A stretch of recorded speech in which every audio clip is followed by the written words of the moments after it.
to see if she gets this trip and more. Number 5 there, we mentioned that La Dolce Vita was kept busy last year, but she held her form quite well. Look, you could forgive her run maybe in the Moigler last time, but she ran very well behind Never Ending Story in the Silver Flash in what was a tight finish.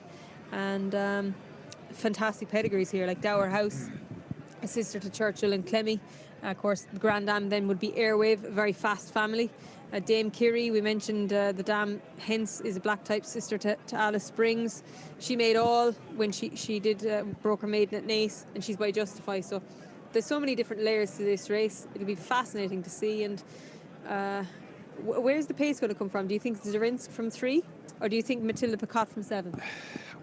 I thought Zarinsk might be the one, maybe, but obviously she can get a little bit upset in the stalls as well. We saw that in one of her starts last year also.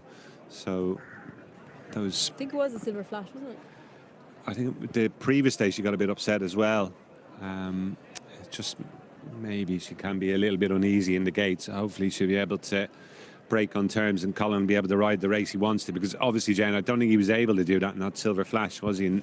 He was always on the back foot. Then, yeah, and I think she showed the benefit of that, not getting knocked around too much by doing what she did in the Ingabel. There is Matilda Picot going forward into the gates. Nightcliff, huge runner for David Geary, only 2 horses in training. The Farrier from Limerick, let's see if he can get a classic contender on his hands as Impact Warrior goes in the orange, the familiar orange of Martin Schwartz.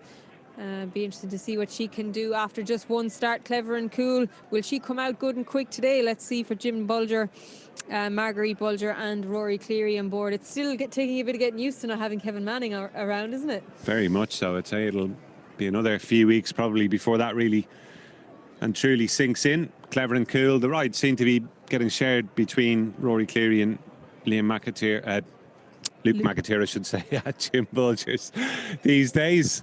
Let's join Jerry without further ado. 10 fillies lined up. And that off over 7 furlongs.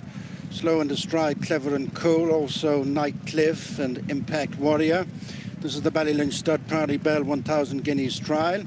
And it's Matilda Picot who heads them off the end of the first furlong, followed by Zarinsk. In third place is La Dolce Vita, then Dame Kitty and Dar House, and Madly Truly and Never Ending Story. With the final 3 continuing down the far side, Impact Warrior, Nightcliff and Clever and Cool. The leader is Matilda Picot by length to Zarinsk, disputing second place with Dame Kitty. Break of less than 2 lengths to Dar House, disputing the fourth with La Dolce Vita, tracked by Never Ending Story in the dark blue jacket.